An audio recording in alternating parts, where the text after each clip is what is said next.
અંતરિક્ષમાં એક નવી રહસ્યમય શોધે બધાનું ધ્યાન ખેંચી લીધું છે। આ રહસ્યમય વસ્તુનું નામ છે 3I એટલસ। આ કોઈ સાધારણ અવકાશી વસ્તુ નથી, પરંતુ એવી વસ્તુ છે જેણે વૈજ્ઞાનિકો વચ્ચે ચર્ચા શરૂ કરાવી છે કે શું આ કોઈ પરગ્રહી સભ્યતાની નિશાની છે। આ સાથે જ એક નવી ચર્ચા પણ થઈ રહી છે કે આ રહસ્યમય વસ્તુ ધૂમકેતુ છે કે પછી કોઈ એલિયન શિપ છે। 3I એટલસ એટલે ઝડપથી અંતરિક્ષમાં આગળ વધી રહ્યો છે કે તેની ઝડપ જોઈને જ હેરાન થઈ જવાય। लगभग 2,10,000 કિલોમીટર પ્રતિ કલાકની ઝડપ છે। વૈજ્ઞાનિકોના મત પ્રમાણે આ વસ્તુ સુધી પૃથ્વીની દિશા તરફ જ આવી રહી છે। તેનો આકાર લગભગ 24 કિલોમીટર પહોળો છે અને તેની ચારે તરફ ચમકદાર વસ્તુનું આવરણ જોવા મળી રહ્યું છે। વિશેષજ્ઞોનું કહેવું છે કે આ વસ્તુ આપણા સૌરમંડળથી અરબો વર્ષ જૂની હોઈ શકે છે, એટલે કે આ માણસો અને પૃથ્વીના અસ્તિત્વ કરતાં પણ ઘણી જૂની હોઈ શકે છે। હવે સવાલ એ છે કે આખરે આ વસ્તુ છે શું। કેટલાક વૈજ્ઞાનિકો આ વસ્તુને ઘણો જૂનો અને અસામાન્ય ધૂમકેતુ માની રહ્યા છે, જે કદાચ પોતાના રસ્તાથી ભટકી જઈને હવે આપણા સૌરમંડળમાં પહોંચી ગયો છે। પરંતુ હાર્વર્ડ યુનિવર્સિટીના પ્રસિદ્ધ ખગોળશાસ્ત્રી એવી લોબનેના મતે એક અલગ જ અને ચોંકાવનારો દાવો જોવા મળે છે।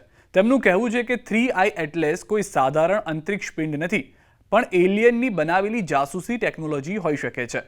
લોએબના મત મુજબ એ શક્ય છે કે આ વસ્તુ કોઈ ઉન્નત પરગ્રહ સભ્યતા દ્વારા મોકલવામાં આવી હોય અને તે પૃથ્વી અને માણસો ઉપર નજર રાખી રહી હોય। તેમણે આ સુધી કહ્યું કે આ સત્ય છે કે માનવતા માટે આ સંભવિત ખતરો પણ બની શકે।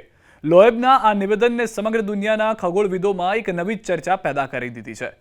શું ખરેખર એલિયન્સ આપણી આસપાસ છે અને શું તે આપણી ઉપર નજર રાખી રહ્યા છે? એવી લોએબ એ કોઈ સામાન્ય વૈજ્ઞાનિક નથી। તેઓ હાર્વર્ડ યુનિવર્સિટીના પ્રોફેસર અને એસ્ટ્રોફિઝિક્સના ડાયરેક્ટર છે। તેઓ અત્યારે ગેલિલિયો પ્રોજેક્ટનું નેતૃત્વ કરી રહ્યા છે। આ એક એવું વૈજ્ઞાનિક મિશન છે કે જે પૃથ્વીની આસપાસ કોઈ પણ અલૌકિક કે તકનીકી શોધમાં જોડાયેલું છે।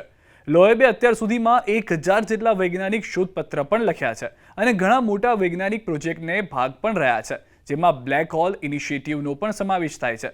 તેમણે એક્સ્ટ્રા ટેરિસ્ટોરિયલ અને ઇન્ટરસ્ટેલ જેવા ચર્ચિત પુસ્તકો પણ લખ્યા છે, જેમાં તેમણે એ સવાલ ઉઠાવ્યા છે કે શું આપણે બ્રહ્માંડમાં એકલા છીએ કે નહીં। હવે તેમનો આ નવો દાવો વિજ્ઞાનને નવો પડકાર ફેંકી રહ્યો છે। ઘણા વૈજ્ઞાનિક તેને એક પ્રાકૃતિક ઘટના ગણાવી રહ્યા છે, જ્યારે કેટલાકનું કહેવું છે કે લોએબનો આ વિચાર સંપૂર્ણ રીતે ફગાવી ન શકાય। ઇતિહાસમાં પહેલા પણ ઓમુઆમુઆ નામની અંતરિક્ષ વસ્તુ મળી હતી, જેને વિશે લોએબે કહ્યું હતું કે તે પણ એલિયનની કોઈ ટેકનોલોજીનો ભાગ હતો। સવાલ એ છે કે શું 3I એટલસ પણ એવી જ કોઈ વસ્તુ છે કે પછી ફક્ત એક પ્રાચીન ધૂમકેતુ છે જે ભૂલથી આપણી તરફ આવી રહ્યો છે? વૈજ્ઞાનિક હવે તેની દિશા, ગતિ અને સંરચનાનો બારીકાઈથી અભ્યાસ કરી રહ્યા છે। આ રહસ્યમય વસ્તુ મામલે આવનાર દિવસોમાં વધુ જાણકારી સામે આવશે, પરંતુ અત્યારે એ નક્કી છે કે 3I એટલસ અંતરિક્ષ વિજ્ઞાનની દુનિયામાં એક નવી જિજ્ઞાસા જગાડી ચૂક્યો છે અને કદાચ આ માનવ સભ્યતાના સૌથી મોટા સવાલોમાંથી એકનો જવાબ પણ આપી શકે છે કે શું આપણે બ્રહ્માંડમાં ખરેખર એકલા છીએ ખરા?